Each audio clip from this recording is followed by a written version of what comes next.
Mesdames, Mesdemoiselles et Messieurs, une fois de plus, bienvenue au Flash de 16h. Une présentation toujours en bilingue de Khalil. Bonsoir Khalil. Bonsoir Zemila Lotiko, bonsoir Assad Al-Mouchahidine. Les étudiants en géographie de l'université Roi Faisal participent depuis ce matin à un colloque sur l'importance des visites de sites touristiques. Objectif, sensibiliser les parents à autoriser leurs enfants, particulièrement les filles, à descendre sur le terrain lors des visites guidées.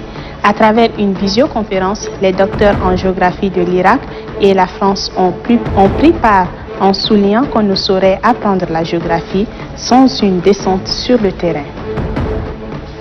Un étudiant en Master 2 en sciences et gestion, option gestion des ressources humaines à l'université de N'Djamena, vient de présenter son premier livre paru aux éditions Mandela hier à la Bibliothèque nationale.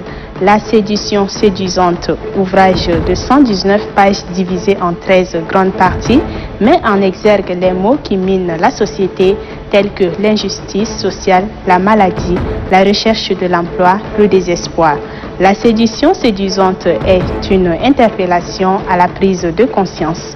L'auteur, à travers son œuvre imaginaire, s'est inspiré des faits réels, mène à but ses réflexions et braque ses projecteurs sur le combat socio-politique. Les jeunes footballeurs du centre d'animation Elect Sport de Koundoul ont reçu hier la visite de l'ancien footballeur international tchadien. Il s'agit de Idriss Mohamed Seyd alias Wadel. Il a remis des équipements sportifs pour soutenir et encourager ces jeunes qui excellent dans cette discipline sportive. À cette occasion, un match de gala a été organisé et remporté par l'équipe Elect Sport A sur un score de 2 buts à 1 face à celle d'Elect Sport B. C'est tout pour ce flash d'informations en français. À présent, place au flash en arabe. أهلا بكم مرة ثانية وإلى حضراتكم موجز الرابعة. ترأس مساء أمس حاكم ولاية بحر الغزال الجنرال رمضان إردبو بمدينة موسورو ترأس مناسبة عرض شباب مهاجرين بطريقة غير شرعية، حيث تمكنت مجموعة من عناصر قوات الحرس الوطني والروحل من القبض عليهم وتوقيفهم. وأثناء عرض هؤلاء المهاجرين ذكر حاكم ولاية بحر الغزال الجنرال رمضان إردبو بأن هذه الممارسات خارجة عن إطار القانون وممنوعة منعا باتا، مطالبا من قوات حرس الروحل العمل على توقيف هذه الممارسات.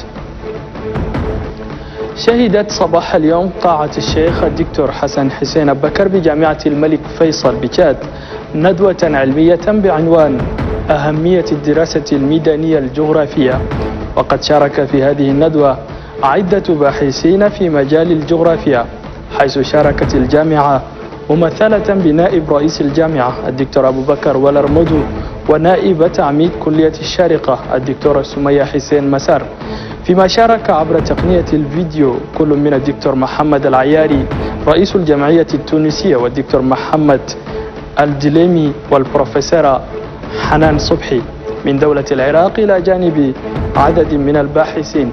وتناولت الندوة أبرز النقاط لأهمية الدراسة الميدانية والتعرف على بعض المؤسسات التي لها علاقة بهذا العمل، وتعتبر هذه الندوة الأولى من نوعها في تاريخ جامعة الملك فيصل في مجال الجغرافيا.